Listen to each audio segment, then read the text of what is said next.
Hey, Hey, how's it going? good. How are you doing? Thanks for. Really well. Nice to see you. Yeah, you too. So, hey, Mike Jacobs, serial entrepreneur and founder of the UC Berkeley Basics Incubator. It's a startup accelerator and incubator in cognitive science. Also run a couple of defense tech startups at the moment. The stuff that's interesting to me, at least, is really around the agentic architecture, and I think kind of. And tell me if I'm wrong on any of this, but like kind of seeing models start to plateau out, and seeing a lot of use cases come up around people building their own smaller models, and also seeing kind of like Oh, there's a that's what lot. we've been doing for a couple of years, right? Okay. Occasionally we interact with large language model, but most of this is small models, right? So because the small models, you can predict what they're going to do way better, right? So Yeah. yeah. Yeah, and like there's a rise in just the availability And then of. NVIDIA puts a paper out that everyone talks about. It's like, I guarantee you, if I've been doing that for 2 years, other people have been doing it for 2 years or 3 years. Yeah, fair. Right. So, way to go, NVIDIA. Way to Yeah. talk about this. But, yeah. Yeah. But then all of a Um, sudden, VCs are interested in it, right? So, yeah. but So yeah, so I don't like talking like deep about what we're doing from an okay. architecture, but like a little bit's fine, right? Like, oh Sure. yeah, Yeah, yeah. we've been using small models in agentic workflow for a couple years, and the Okay. results are well into like the well above 95% in like any of the benchmarks. But related to Really? whatever we're doing, the only problems tend to be like with language itself. Like one example is I was talking to Bosch, and Uh-huh. they have a like a refrigerator or something like that named like Tahiti or whatever, and like it's named after a tropical place. So I was giving a Yeah. demo of the chat with it, and of course I'm like, what's the temperature in Tahiti? And it's like, well, it's 32 degrees. And it's like because it's Referring to the machine. context is the name of the fridge, not the name of the island, right? Wow. Yeah, So right. so you can't ever get to 100% because language itself is never 100%. So people Yeah. want like perfection, but you also have to use your brain a little bit here, right? So Oh gosh. And I think humans maybe are not as good as using our brain as sometimes we give ourselves credit for. yeah, no, exactly. And honestly, the next generation won't be good at all because they're just going to be using social media and chat GPT. When and Oh and I gosh. found out yesterday, and I was texting some of my like partners, ChatGPT believes in God, right? So I think it believes in and that, everything, right? well, no. So if you ask it to strip away all of its training data, and you give GPT-5 Thinking or Pro a task to strip away all the data, and then reason whether or not God exists or doesn't exist, it gives a 60% probability that God exists, and therefore says God exists, and will logically deduce that, right? So How many times did you my run it? comment to all Did you my run it like investors, what? did you run it 10 or 20 times? I ran a Or couple times, yeah, and then I also know it what was religion consistent on that? prefers, right? But that's how you make Cylons. So have you seen Battlestar Galactica? That's literally the premise of Battlestar Galactica. Wild. And you ask it like to summarize the logical like flow in 3 to 5 words, it'll say believe in possibility over impossibility, which is kind of fun, right? So I definitely want to hear about everything that's going on at Berkeley. What I've been doing is for the past couple of years, I've been working on creating an incubator and then accelerator at Berkeley for like, there's plenty of those for students from the college engineering and from the Okay. business school, but Mhm. 3/4 or 4/5 of the students are actually in College of Letters and Science, and Yep. there's nothing for them. So we've had a couple cohorts already. I tried a second version of it, which didn't work, where we gave them more time, et cetera, ones that had good projects. So we Hmm. cut that off. So it's just like one semester. We teach you about business. We teach you about startups. We teach you a little bit about this AI technology. Most of them are cognitive science and quantitative social science majors. Yeah. And the goal is to have them leverage AI. And we have a bunch of great speakers all the way up to folks like VCs, folks from Google who run their like vibe coding application, who created it actually, and we're going to explain to them how to build a product, but a product that people want based on talking to them, which is the hardest thing for the students to do, and even in the social sciences, right? And get them to create at this point with vibe coding, and they'll probably use Cursor or Cloud Code or something, right, to create a prototype. And we have an industry partner from Dubai, a bank in Dubai, that is probably going to fund 3 to 5 of the students at the end of the cohort, fly them to Dubai and have them present over there for more money, like small amount of money, like 40, 50,000 plus the trip. And, you know, but it's just a really cool way to connect the ecosystems. And but it would be super real for them if they make something useful, which based on the first 2 cohorts, I think they will, right? But in the past, they've really just been doing like mock-ups for the most part, except for the couple that were double majors with CS, right? But in this case, everybody at this juncture, everybody's able and capable of building working prototype. I'm not going to lie to them and tell them that this is a product that 1 million people will be able to use, but it is something that they can demo and explain their vision with, right? So, you know, and in fact, I would stop them if it's like important in collecting data, because we wouldn't want an application to be released where they collect everybody's IDs and like that one, right? Like we don't want to be responsible for one of those. Like there's plenty of technical talent at Berkeley. So once we have something that's going, a little bit of funding, they can bring in somebody to make sure that it's secure and all of that, right? But let's get rolling and get started, because the symbolic systems and, you know, quantitative social scientists like the cog sci folks are going to be the great founders from this generation. And, you know, because technically, I want to hear more about that. Well, technically speaking, they understand how to work with machines better than a lot of the comp sci people. And this is more of a conversation with the machine and learning how to leverage it appropriately than it is building foundational models, et cetera. There's only so many roles as a founder of a foundational model company. So if you're going to look at the next version of all of these SaaS applications and all of that, it's coming from the College of Letters and Science. It's not coming from CS.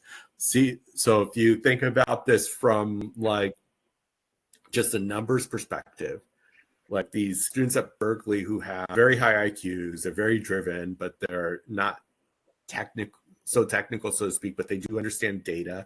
They do understand numbers. They understand how to work with everybody. You know, that's what it is, right?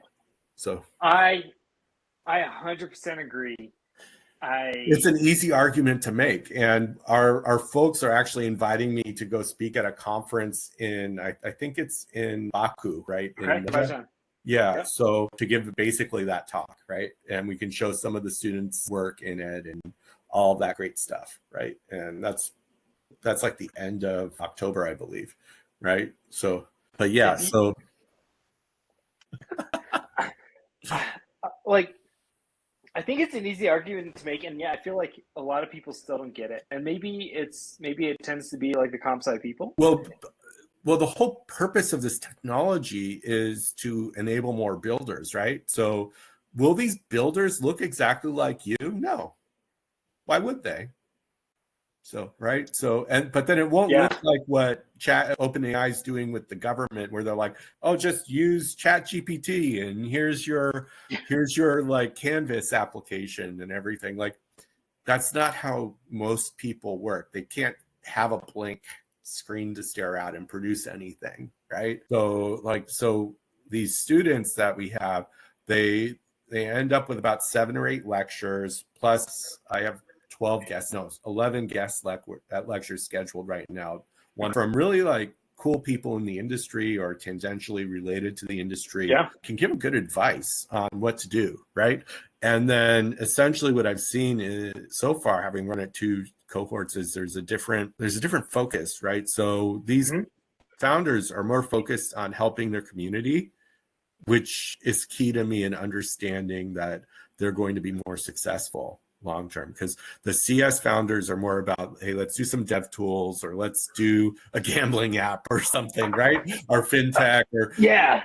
But these students are like, hey, I'm from Morocco. I'm going to help artisans in Morocco connect to folks in the United States who would want to purchase what their crafts, and help the people in the United States understand, like, hey, here are the artisans, here's what they make, here's who they are, here's how much it should be, all that great stuff. And also, here's the stuff that's not from Morocco, right? So like essentially like an AI chatbot that's replacing a marketplace, and making it really easy for that's one of the products from last semester, right? And the founder of that's the TA this semester, right? So really interesting stuff, and new ways to connect humanity to each other, to do business together, to learn from each other. And that's what happens when the technology for development increases to the point where anybody smart and slightly technical but understands it can build, right?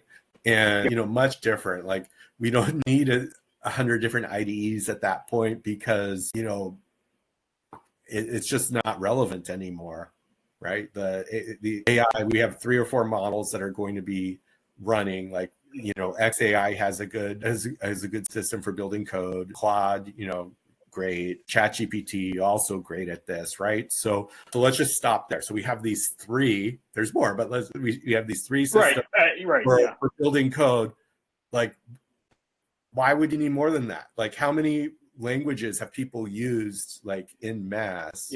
The history of the internet. Like, when I was first learning, it was assembly, like assembler and like basic and turbo Pascal, right?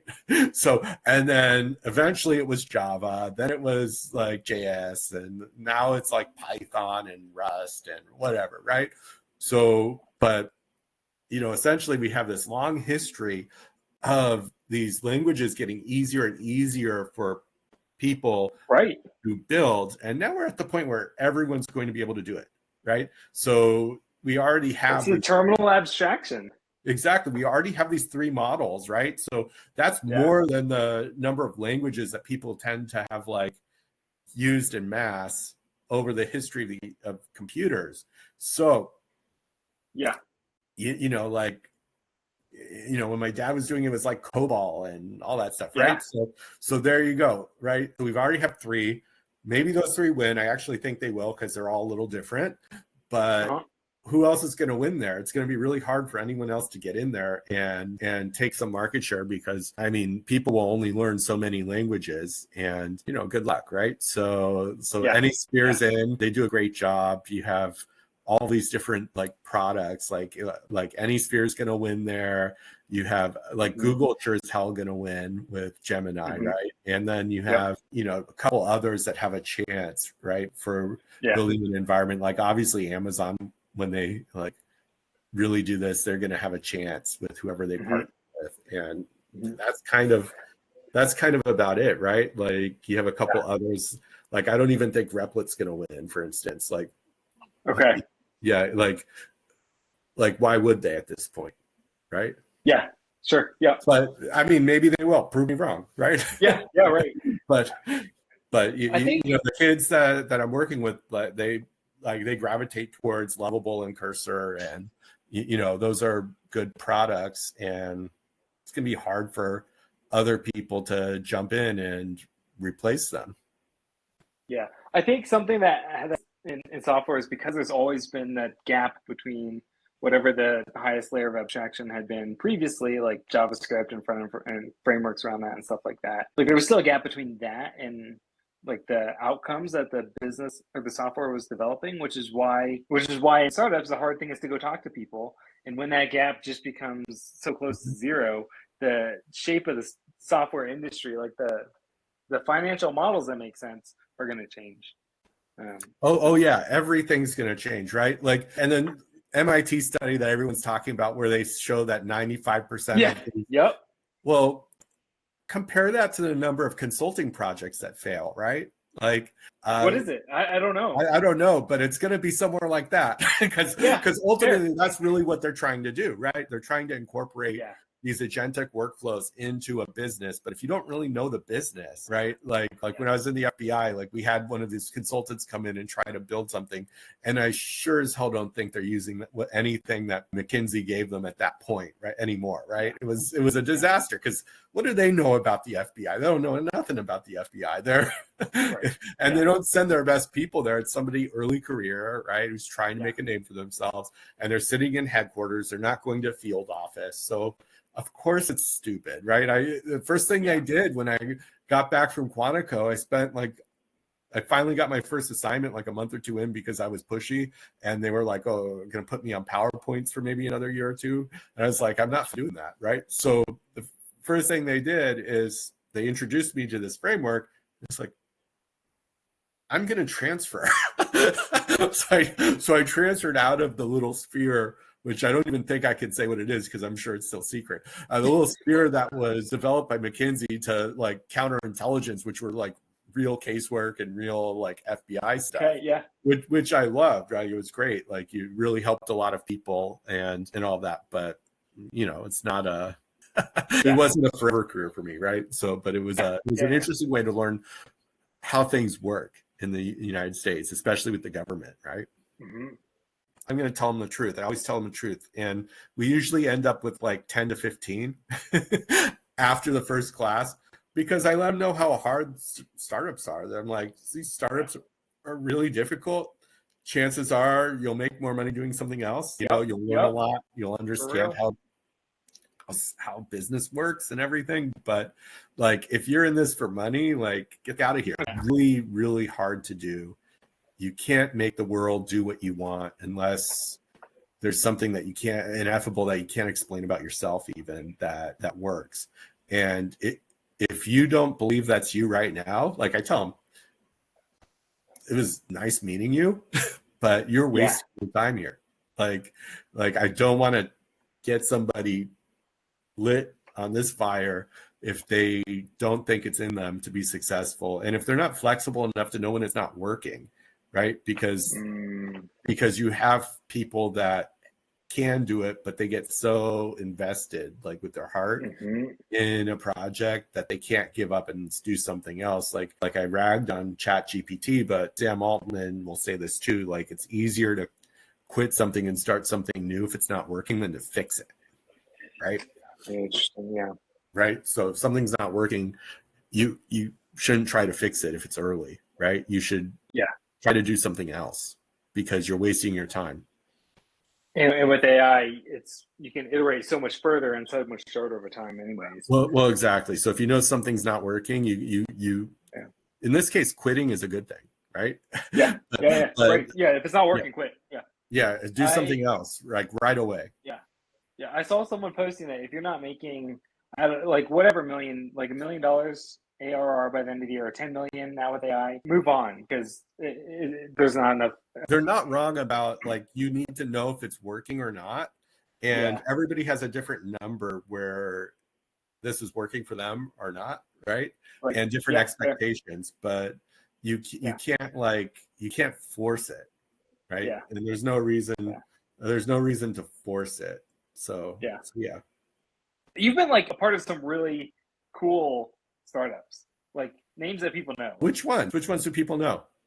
Like Patron, you were like at the start. Oh yeah, so that's my brother-in-law, my ex-wife's brother. So Jack was my brother-in-law. He was a YouTube artist, 1 million followers between all their channels, which was a lot back then. But he'd put a video up, and they would make like enough money to go to McDonald's for him and Natalie, who was his partner in the band. Now they're married, right? So they get like $28 to $30 from like 1 million views from Google. And they said, well, this is stupid. So now what they're trying, so over the course of many years of family dinners, like seeing him once a week, they tried different things, like stage it, right? So they would do a show and do like a weekly thing, but then they couldn't produce any YouTube videos, which is what their fans actually liked. And from 1 million people, they get like 2,000 to 3,000 people to show up each week while they're doing their live thing. And the quality of the show, especially back then, wasn't very good. But ultimately from tips, etc. Like we did the math, and they can make like $60,000 to $80,000 a year doing that, which is way better than like $30 a week. Yeah, right. Right. Yeah. But then it like made it impossible for them to do the videos that they loved doing. They hated it. They got very burnt out, right? Mm-hmm. And they also couldn't tour, which they could make some more money going around, like especially California, doing shows. But they also didn't really want to do small shows all the time, right? And I think the number on that was like maybe twice the amount going around touring, doing small shows. And you know, and Jack was living in like a $5 million house that his parents let him use, like that they were in a different house in Marin County, and he was in this gorgeous like mansion, like overlooking the bridge and everything in Marin County. Like, you know, and he's trying to figure out what to do that gets him to that level. So like literally one Thanksgiving dinner, we were chatting about it, and I said, well, you were just at like Stanford's like camp in like summer camp in, it's probably not summer camp, but summer in Italy in Florence, right? And in Florence, you have the Medici family. They were the patrons of the arts in Florence, right? And you saw the castle there, like it's beautiful. But as a YouTuber with 1 million, you have 1 million patrons. His eyes just went, right? He's staring down for the next part, right? So I said, all you need to do is make it possible for every time you post a video to get at least $1 from the folks who really care about your content. And then 3 months later, he found Sam, who was his technical co-founder, and a couple $1 million from a VC in Marin, and et cetera. And then they had Patreon, right? So, but yeah, that business model, while it sounds simple, took years to develop because, you know, it's certainly not the most logical leap from, hey, I'm a YouTube artist and I'm making $30 a week. And what I found in the rest of the explanation is when you do the math, so it's really hard for someone, almost impossible to get the first 100 people to follow you on social media, right? Like nearly impossible. Then, so it's like 90% can't do that. Then 90% of those can't get 1,000 people to follow them. 90% can't get 10,000. So most people can't get 10,000 followers at all.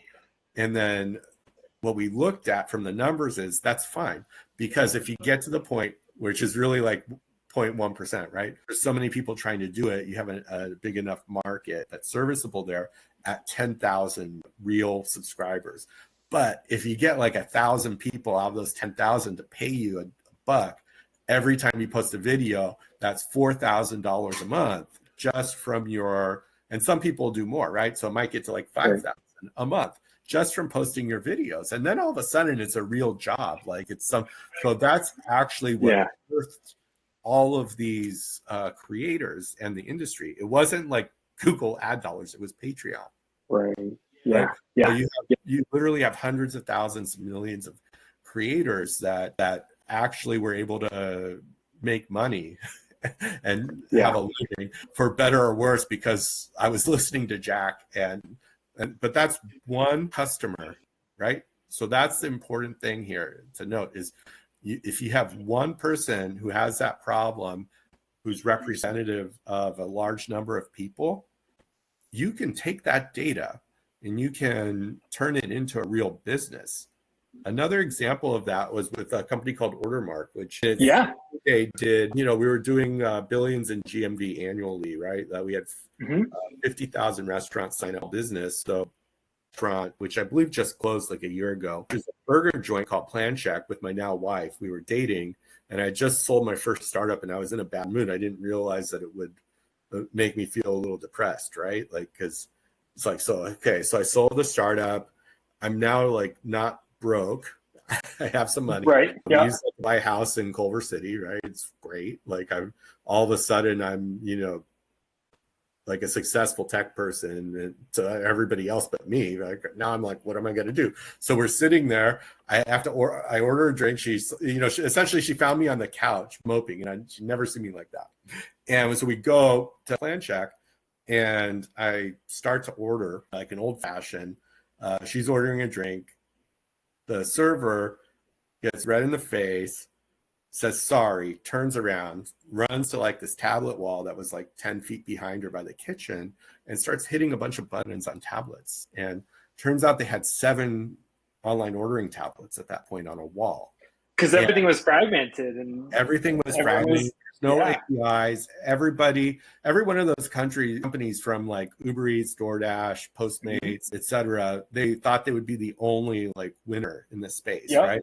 So unbeknownst to me, there were 2 other people, one in New York and one in Chicago, that had come up with the same idea at about the same time, who ended up being successful as well. But I was like, wow, whoever made those tablets has no idea like about the restaurants, what they need. Essentially, the order just needs to go to like an Epson thermal printer, or they have also, I won't use the term because no one knows it is, a dot matrix style printer that they have in the back, right? Go there and print as an order so that the kitchen staff can make it, right? And it needs to be aligned to their workflows. Like, this server shouldn't be apologizing to customers. It's ruining the customer experience. It's ruining the experience of the worker. Turns out that was replicating in over 200,000 restaurants nationally at that point, right? So there was a company called OrderMark, a company called Chowly, and a company called Checkmate who won the initial market. Now, Cloud Kitchens essentially hacked us in pixel for pixel copy of, from what I understand, and then they launched a competitor too, which I won't name. But essentially, there was, that was happening and all across the country. And if you're able to see it in one place and you can understand that there's hundreds of thousands of restaurants, for instance, all across the country, just like there are millions of people who want to be creators. And if you see somebody who's doing it successfully, like clearly Plan Check was making good money, because I watched, over 50 orders come in from those 7 tablets during the dinner service while I was there for 90 minutes, right?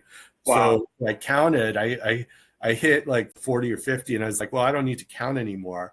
And I was like, in my head, and my now wife was thinking I'm nuts. And I by the time we got home, I created like a chart of everything that was happening, like, and I was like, I need to build this. I created a PowerPoint deck after that about the business. And then I called up a bunch of people. And then all of a sudden within a week, we had a bunch of co-founders, a lawyer, all this stuff. And we're a company. Right. But that's just from understanding that one problem at Plan Check where the servers hated these online orders and all of that, and it wasn't done professionally, that translated. And if you see something like that, the difference between an entrepreneur and a regular person in this sense is the entrepreneur sees a world where that tablet wall doesn't exist, but their system does in all of these restaurants, right? And, we had, 50,000 restaurants sign up, and all of these restaurants were doing billions of dollars in GMV through our system, right? Amazing. Yeah. So that's just another example. And then Patreon ended up being bigger than that, right? But but you can only do one thing at a time, at least before AI. And I chose to do the OrderMark system myself, right? So honestly, that was a better bet too, because it was an industry that already existed versus creator economy. Like, who knew how big that was going to be at the time, right? Like, hard to make that decision. Yeah, well, and I was betting my life too. I was broke and all this stuff. Like, at that point, until my exit check for my first company came in, I was betting my life, and I wasn't going to get paid for 9 months, so I needed something that I knew I could get started in a couple months in order to not be homeless. So. Yeah, totally. And so, like, are you sure you want to do a startup? Yeah, exactly. And that one I definitely wanted to do, and it worked out great, right? Like, I ended up getting a really big house in the Hollywood Hills and all that stuff that people think are an indicator of success, but it's really just an indicator of you're working hard and you've earned the opportunity to do more hard work, right? So, but that's the difference between a builder and also somebody who isn't. And the people who would just retire at the end of that tend not to be the people who are successful. And whenever I see somebody who has one success and then quits and is done, my first question about it is, so who actually did the work? Who is the real builder? And who did you latch on to? Right? Because it was clearly not them, because the people that are successful at this tend to just want to do it over and over again. And that's just how we are. Like, think about, well, he's not popular right now. Think about Elon Musk. Why the hell did he risk everything to? He just keeps going.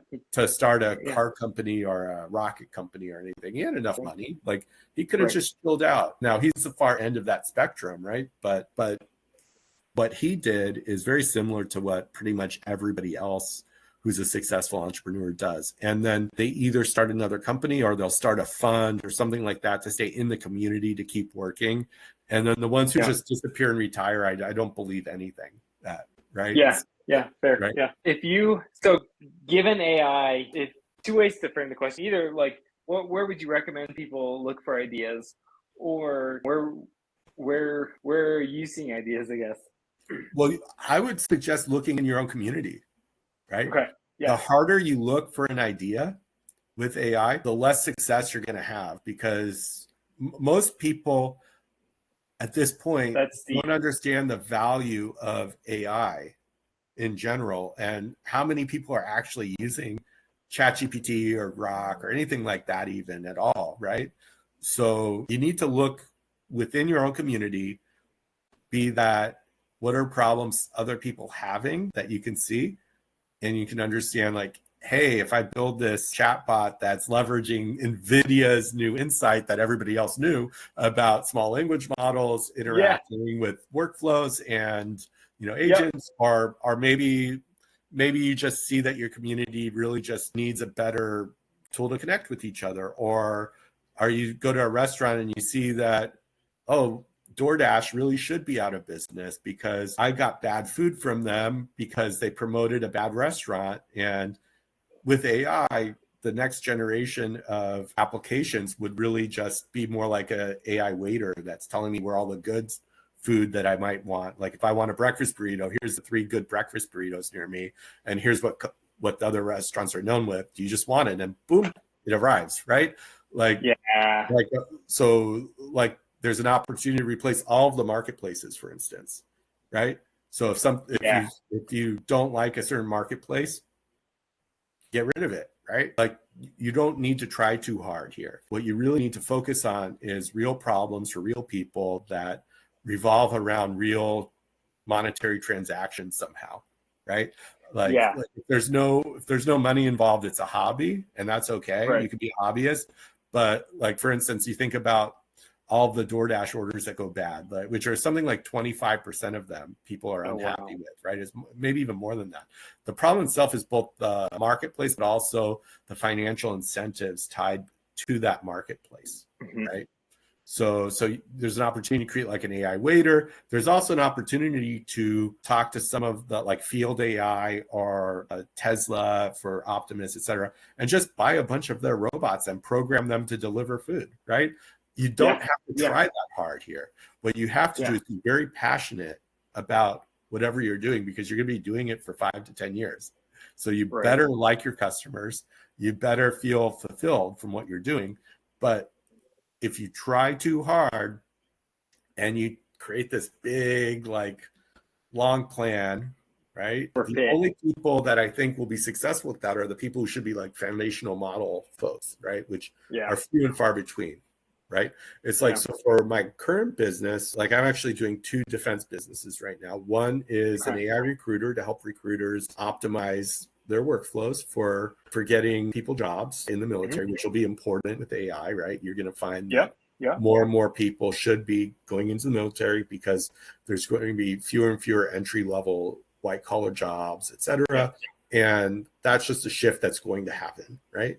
So we optimize, like, for instance, the Army has around 50,000 jobs that they open every year. So optimizing for the best job for the best person, which is very hard to do. And then the other one is we're leveraging an AI patent coming out of my department at Berkeley to build a system that does counter drone defense, right? So huge area. Yeah, exactly. One of, like, easily top 5 areas. Top 1 or 2, right? So, and there aren't a lot of systems that are good at that right now, and I think we have a leg in a couple specific places. Cool. And we have the Berkeley patent that we're working with, but also 4 other patents, like one software patent that I made, sure. And then for like a command and control system and method that leverages that patent, right? But also leverages the 4 other patents that we have for drones themselves that work with this. But our system you could plug and play other drones with it. I'm interested, like one of the things I've been thinking through is just if the scales of software are going to change going forwards. And so like, for example, like you had one student that was making a marketplace that was based out of Morocco. Yeah. And just, thinking like, because there's more people able to build software and like does software become more contextualized? And so like, yes, that's one of the beauties of AI here is you're going to see a lot of smaller businesses. Yeah. Right. So you have Etsy for Morocco, and you have DoorDash for Denver, and you have exactly. Here's the DoorDash chatbot for Denver, right? The new DoorDash chatbot for Denver, and you're gonna be texting it just like you're texting a buddy, and like why would you work with something that's like this big national chain? So like DoorDash, for instance, like I don't think DoorDash is a 100-year company right now. I think they're way behind and could be destroyed by a bunch of university students that, just like they came in and replaced the telephone, people can come in and replace their marketplace, right? So, and I see that happening all over a bunch of industries. I think venture's in trouble, like traditional venture, because, and they see it too, like the smart ones are almost turning into PEs, right? Yep. And because you can roll up industries of that, for instance, you can see, there's 20 or 30 folks doing this pretty well in all of these different cities. Let's roll it up. But then they don't need to make any changes, but they can own a vertical that way, right? And almost like the Bradley Jacobs model of rolling up an industry. Like if you want to read a book, it's like how to make $1 billion. I think the title of the book, something like that, right? Really, really interesting book for this era if you add the AI component into that. I really appreciate what you said, because it's been something I've kind of like been feeling like directionally, and maybe not had like the words to put it as you did. So people don't like connect the dots until it's already happened, right? Yeah, right, but right. All you have to do is see what Andreessen Horowitz and others are actually doing operationally themselves to understand where the potential is here. And I don't see AI, like the big AI companies, we already know who they'll be, right? There might be a couple other winners that are like maybe Thinking Machines Lab will be successful, like et cetera, who knows? But anybody who's successful at the foundational model level, you're going to see it ahead of time because they're going to get billions of dollars, right? Like literally. And if you're trying to be an entrepreneur that's successful in this space, you have to think small. And you have to see this, like the restaurant example that I gave, where there was one server who was dealing, because she was at the table closest to the wall, she was dealing with like 50 orders during her dinner service. And her tips must have been trash because I gave her a good tip because I was like, I have a business out of this and I'm happy, I'm excited. But everybody else probably gave her a really bad tip because she's running off to hit a button on a tablet instead of talking to them, right? So you have to be able to contextualize, hey, this is a real problem, and let me build something quick here that can help people in my city or my community. And you have to go with there. But these venture scale things, like I think it's all the money's going to go to the top here. And it's going to be really hard to get in as a normal person. Like even the students at Berkeley are going to have a hard time getting that. But what they will have an easier time doing is building a real business that builds wealth for themselves, but they're not going to need the level of investment anymore because they can just get started. They can just start building something, and why not, right? And in VC, it cuts both ways, right? Like all the companies that take VC money and don't make it, and there's a fraction of those that would have making it if they had taken less money or gone bootstrapped or something. Or gotten more money. Like I know plenty of examples where there'll be one company that was successful and another company that wasn't. They were doing the same exact thing, but for whatever reason, the VCs that backed company A put enough money into it. Then the company B didn't get that level of funding, and company B failed, right? Or the founders had to give up, et cetera. But they were doing the same exact thing, and in many cases, company B was doing a better job, right? But but they couldn't get the funding. Like, so like if there was capital intensive, like if there was hardware involved or something like that, you end up with a lot of companies that disappear.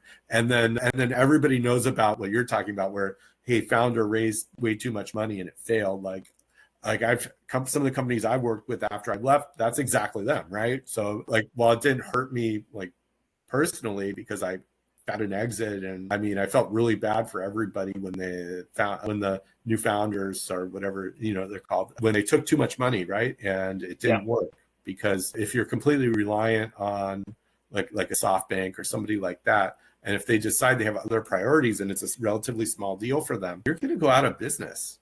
Right. Right. Even when you were successful and you did everything that you thought you'd do, and people were relying on you for their businesses, you can still fail, right? Even at a large scale where you're serving tens of thousands of customers, right? So in a way, it's proof that this venture model needed to stop, right? And my only advice here is to focus on building a real business that actually generates revenue, where you can be successful and okay with the amount that you're returning. And everybody has a different number, like that Moroccan marketplace, you know, concierge. Like, the founder's probably okay making $100,000-$200,000 a year doing that, right? It's not like there's no thought going into her mind where she's going to make $100 million doing that, you know? But it's not. But that's not important to her. She wants to help the community, and she wants a real application that actually helps people, right? Much different mindset than this venture mindset. Yeah. There's a whole conversation to be had around being able to leverage AI for community benefit. Mm-hmm. And still build a nice business out of it, right? Like a lot of people, for instance, if you live in the burbs and you're in an HOA, build something for your HOA that helps them, right? Like see a problem, fill it. It's not very difficult with AI. The difficult part is making sure that the customers are happy with your service, that you're actually solving a pain point, right? Yeah. Well, thank you so much for this. This was great.